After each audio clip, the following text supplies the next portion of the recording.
Viral ngayon sa loob ng social media mga kapatid, ang trending na naman na patutsada nitong mga hinayups na mga kauri ni katulad ni Raisa Chubles.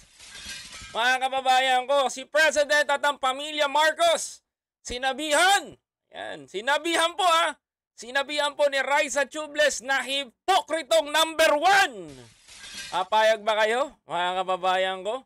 Sinabihan po na mapagkungyari ang mga pamilya Marcos na number 1.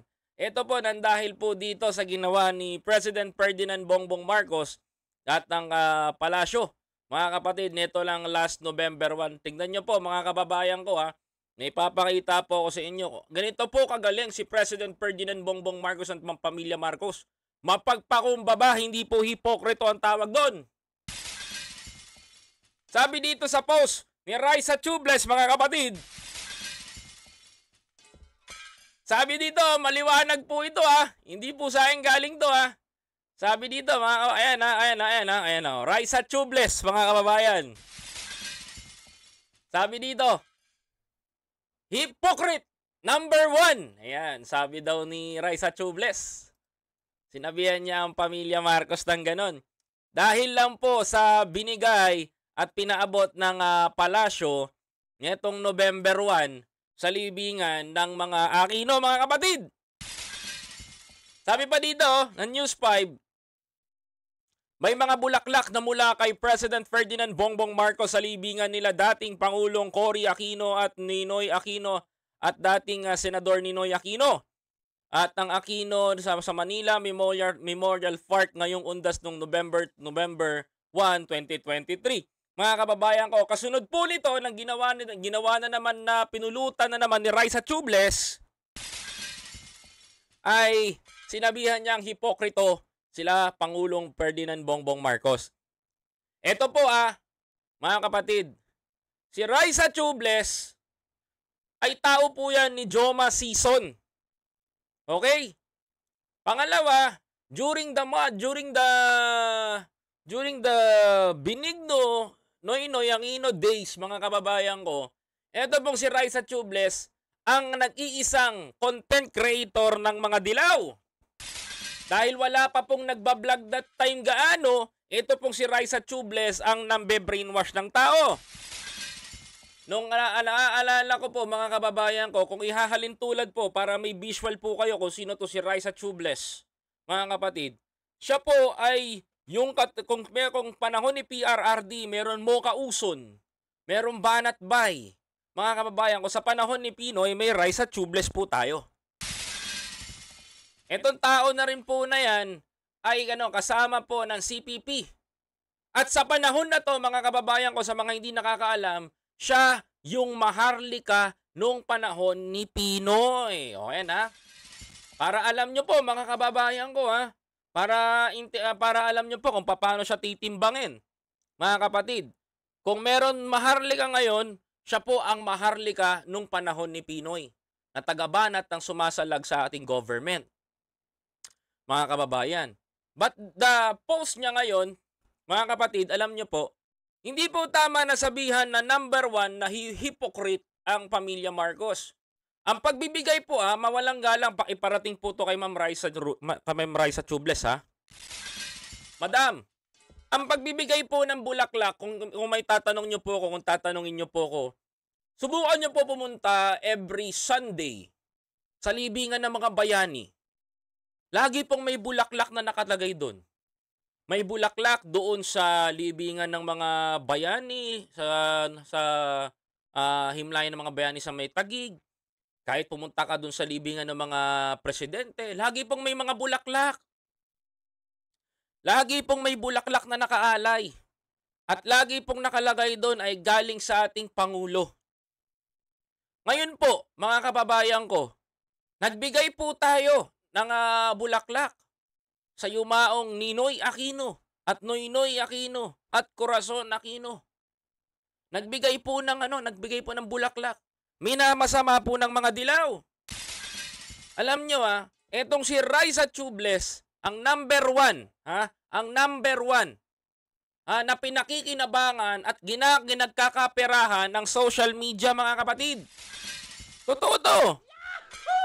Kasi the more na magkakaroon siya ng issue, the more na ibubuo yung kanyang mga context. Akala nyo po ba hindi kumikita yan? Click to ads po ang tawag doon sa kanyang website, sa kanyang blogspot. Ganon niya po pinagkakakitaan. Kaya the more na inaatake niya ang government natin, the more siyang kikita. Maalam niyo po mga kababayan ko, wala dito sa Pilipinas yan, kaya matapang mga kapatid.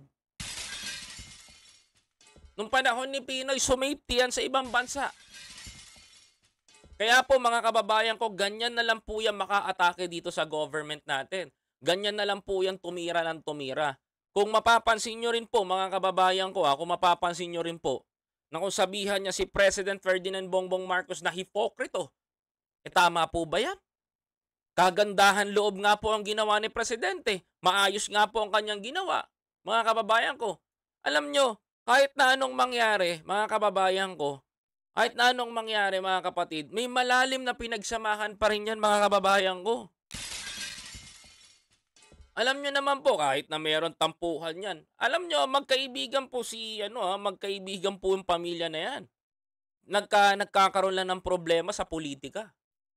Pero alam nyo, ito yung literal na mga supporters, mga kababayan ko. Ito yung literal na supporters na sumasabay lang mga kababayan. Literal! Kasi pag sinabayan niya yung issue na yan, ginamit niya yung issue na yan mga kababayan ko, of course, kikita na naman siya.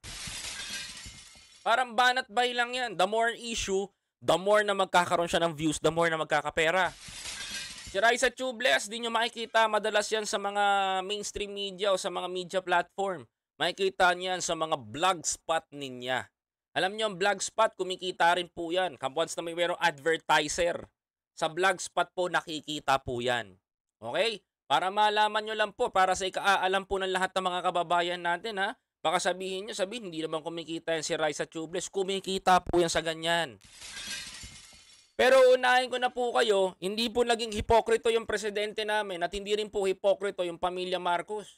Kung may nagmahal nga po sa Pilipinas, kung meron nga po nagmamahal sa bansa natin, Marcos na po yun, mga kapatid. Kaya yung sinasabi nila na hindi daw po minahal ng Marcos ang Pilipinas, pwede lang yan para sa power, hindi po totoo yun. Andyan po sila because they love the Filipino people. Hindi lang po matanggap na mga dilawan. Tandaan nyo po itong mga dilaw, ha? Kakausapin ko po kayo personal. Kung magalit man po kayo, makita nyo man po ko sa Shangri-La or sa Rockwell. Wala po akong pakialam. Kasi kuta nyo po yon. Ito po kaklarify ko lang. Kapag umangat po ang Pilipinas at ang Pilipinas po ay umahon mula sa pagkakahirap na ginawa nyo, makikinabang po kayo. Ano man pong achievement ni Pangulong Ferdinand Bongbong Marcos, makikinabang po kayo. Ano man pong pag-unlad ng bawat isang Pilipino, tandaan ninyo sa pag-angat ng bansa natin, kasama pa rin po kayo. Kaya ano pong sinasabi ninyo na pati pagiging hipokrito? Kayo po ang totoong mapagtago. Ang ibig sabihin ng hipokrito, number one na mapagkubli. Kayo ang totoong mapagkubli at nagkukubli kayo sa mga katauhan ninyo dahil pinakikinabangan nyo ang pagtira sa ating gobyerno. Totoo yan. Kaya kayo po ay magsipak kung ikaw, namumura ka ni Atty. Larry Gadon, pasalamat ka, hindi pa ako nakakapagmura sa'yo. Huwag mong antayin pala mong kita ng mura dito, sa totoo lang. Ikaw yung taong hindi na dapat nagko-content at tinatanggalan ng channel ng mga konteksto.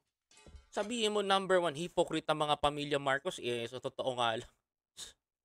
Alam mo, mayaman na yung mga yan eh. Sa totoo lang, mayaman na yung mga yan. Pero tingnan nyo mga kababayan ko, no? They sacrificed their life for 6 years para sa ikauunlad ng Pilipinas. Anong ginagawa nyo, Raisa Robles? Wala. Pabigat pa rin kayo dito sa lipunan. Kaya huwag nyo sasabihin na number one na hipokrito ang mga pamilya Marcos. No.